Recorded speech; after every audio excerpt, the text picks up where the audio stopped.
अरे बहू, कहाँ से आ रही हो बेटा? मम्मी जी, मैं ना आज बहुत सारी शॉपिंग करके आई हूँ। शॉपिंग? हाँ मम्मी जी, आपको पता है मैंने पूरे 30,000 रुपये की शॉपिंग करी है।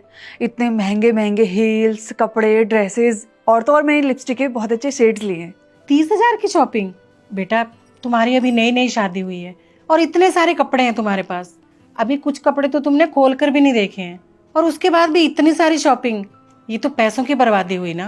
मम्मी जी, आपको फैशन के बारे में कुछ पता तो है नहीं और मुझे मना करती रहती हो। और आपको पता है फैशन हर हफ्ते बदलते रहता है, हमें फैशन के अकॉर्डिंग ही चलना चाहिए। और मेरे जितने भी सारे फ्रेंड्स हैं ना, वो कितने महंगे कपड़े पहनते हैं ताकि वो अच्छे दिख सके। इसलिए मुझे फैशन करना पसंद है ताकि मैं अच्छी दिख सकूं, और मुझे ये पसंद है तो मैं तो करूंगी ही। देखो बेटा, तुमने खुद ही बोला ना कि फैशन हर हफ्ते बदलता है। इसका मतलब तुम हर हफ्ते नए कपड़े लेकर आओगी। तो फिर जो पिछले हफ्ते कपड़े लेकर आई हो उनका क्या, और जो उससे पिछले हफ्ते लेकर आई हो उनका क्या? देखो बेटा, ये पैसों की बर्बादी के साथ साथ ना कपड़ों की भी फिजूल खर्ची है। बस करो मम्मी जी, बहुत बोल लिया आपने। आपको खुद तो फैशन के बारे में कुछ पता नहीं है, मुझे बोलती रहती हो। ये कपड़े देखो जरा, आपने पता नहीं कौन से पुराने जमाने के कपड़े पहने हैं। और मम्मी जी, शादी से पहले तो आपने मुझे कहा था कि आप मुझे किसी भी चीज में नहीं रोकेंगी, तो अब क्या हुआ? और वैसे भी ये पैसे तो आनंद के हैं ना, आपको इसमें क्या दिक्कत है? बेटा, पैसे तुम्हारे हों, मेरे हों, आनंद के हों या किसी के भी हों, अगर वो फिजूल खर्ची करेंगे तो फिजूल खर्ची कहलाएगी ना वो। मम्मी जी, ये ज्यादा ज्ञान की बातें मत बताइए मुझे सब पता है। और वैसे भी ये पैसे आनंद के हैं। आनंद मुझे किसी भी चीज में नहीं रोकते, तो आपको कोई हक नहीं है मुझे रोकने का। मुझे पसंद है, मैं तो शॉपिंग करूंगी ही। बहू, मुझे पता है मेरा बेटा अनंत तुम्हें बहुत प्यार करता है और तुम्हारी खुशी में ही उसकी खुशी है, लेकिन बेटा तुम्हें भी तो उसका ध्यान रखना चाहिए ना। अब देखो ना, वो कितनी मेहनत करता है, कितनी भाग दौड़ करता है। घर से इतनी दूर बैठा है वो सिर्फ पैसे कमाने के लिए। अब तुम इतनी मेहनत से कमाए हुए पैसों को ऐसे फिजूल खर्ची में उड़ाओगी तो अच्छी बात थोड़ी ना है। भगवान ना करे कल को तुम लोगों पे कोई मुसीबत आए और तुम्हें पैसों की जरूरत हो और तुम्हारे पास पैसे ना हो। तभी कह रही हूँ बेटा, पैसे बचाओ, तुम्हारे काम आएंगे भविष्य में वो। हाँ तो मम्मी जी, आनंद पैसे भी तो मेरे लिए कमा रहे हैं ना। और वैसे भी पैसे उड़ाने के लिए होते हैं, ना कि अलमीरा में सजाने के लिए होते हैं। बेटा, तुम मेरी बात का गलत मतलब समझ रही हो। अरे समझो, मैं तुम्हें क्या समझाना चाह रही हूँ। बस मम्मी जी, मैं बहुत अच्छी तरीके से समझ गई हूँ आप क्या कहना चाहती हूँ मुझे। अभी अभी शॉपिंग करके आई हूँ मैं, और आपकी बातें सुन सुनकर ना मेरा दिमाग खराब हो गया है। अब जा रही हूँ अपने रूम में रेस्ट करने। जब से आई हूँ दिमाग खराब किए जा रही है। बेटा, क्या बात हुई? इतनी परेशान क्यों हो? घर पे बात कर रही थी, सब ठीक है ना? अरे बेटा, क्या हुआ? क्या प्रॉब्लम है? कुछ बताओ तो सही ना। पापा जी, मम्मी जी, कुछ भी ठीक नहीं है। मेरे पापा की जो दुकान थी ना, वो जल चुकी है।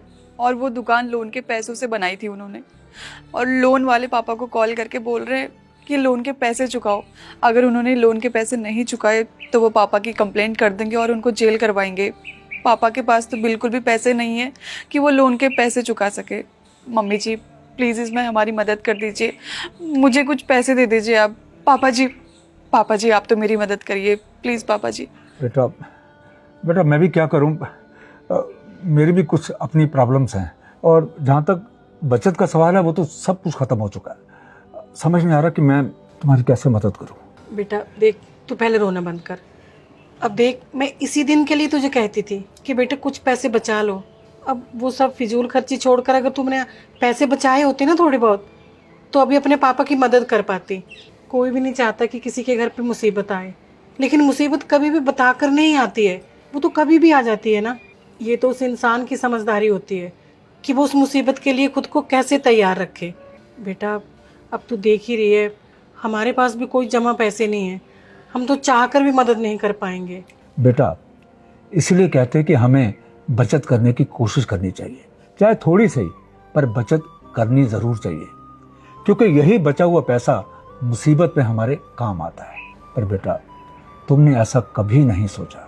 तुम्हारी माँ ने तुम्हें बहुत समझाने की कोशिश की कि बेटा फजूल खर्ची मत करो ये फजूल खर्ची, पर तुमने कभी भी समझने की कोशिश नहीं की। बेटा, तुम्हारी खुशी के लिए मैं भी हमेशा चुप रहा, ताकि तुम ये ना सोचो कि हमने तुम्हें यहाँ लाकर फंसा दिया है।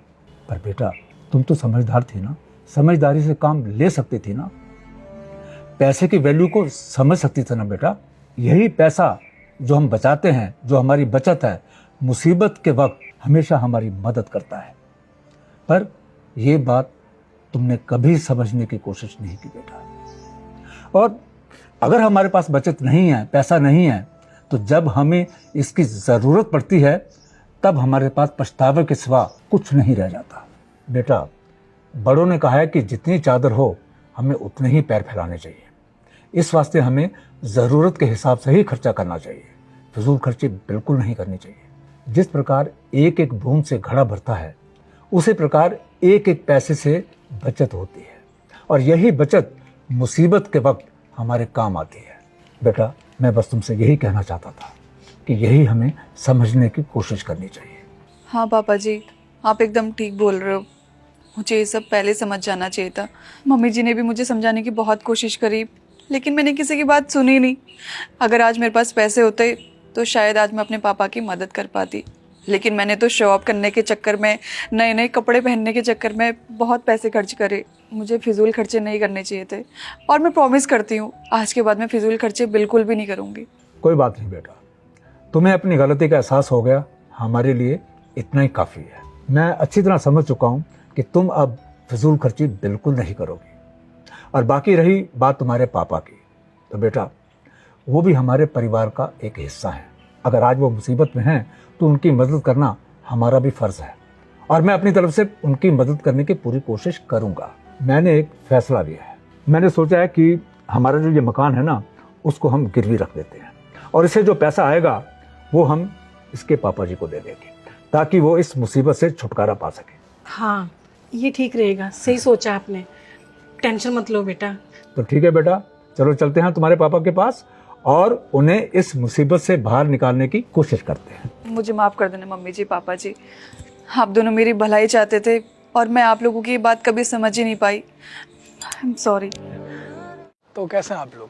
अच्छे होंगे, मुझे पता है, क्योंकि आप लोग बहुत प्यारे लोग हैं, बहुत अच्छे अच्छे कमेंट करते हैं। तो आज भी इस वीडियो से आप लोगों ने क्या सीखा है, जल्दी से कमेंट करके बताइए। मैं आपके कमेंट का वेट कर रहा हूँ।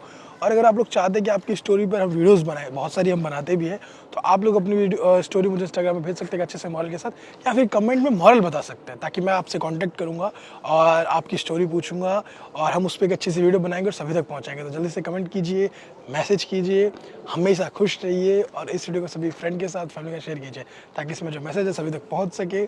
खुश रहिए, मुस्कुराते रहिए, और थैंक यू।